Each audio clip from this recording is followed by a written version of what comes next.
संपर्क करें कैलाश कुमार पत्रपाल।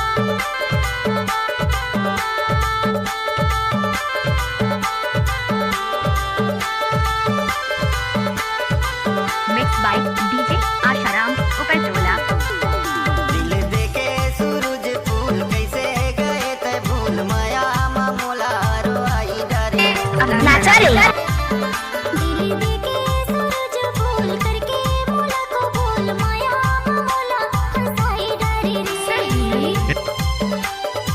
माया मामोला रो आई डरे वो माया मामोला ओए होए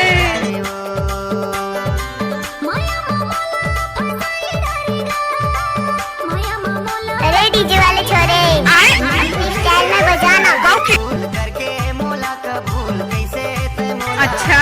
आई डरे रे दिल देके सूरज फूल करके मोला को दादा रे मोला हंसाई डरे डीजे आशाराम उपरजोला वाले का मिक्स किया था।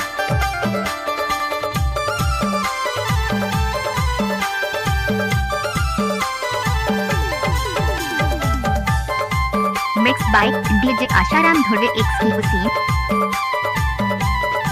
डीजे डीजे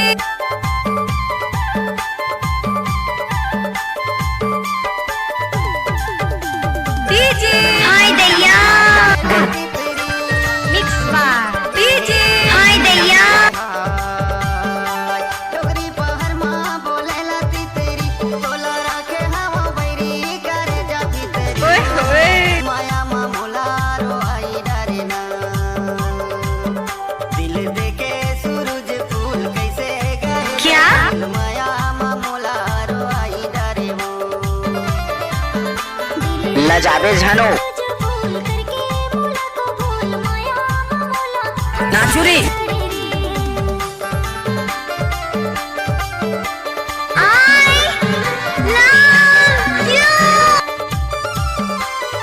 आप सुन रहे हैं आशाराम का मिक्स किया गाना।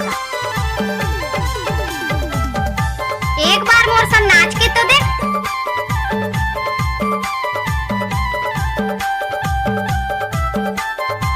हकेल के वो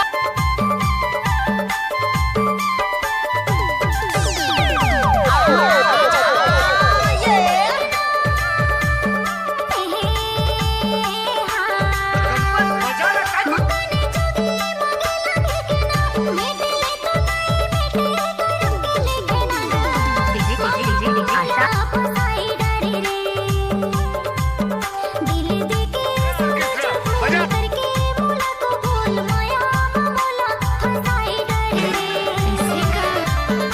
दिल देके सूरज फूल कैसे गए ते भूल माया गजब माल है तो करता ही कीड़े डरे वो माया मामोला रो आई डरे वो माया मामोला रो आई आओ नचिए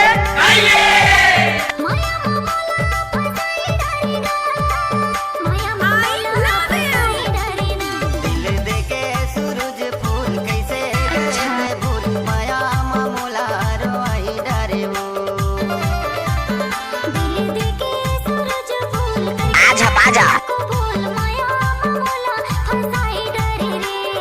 माया मामोला रो आई दादा रे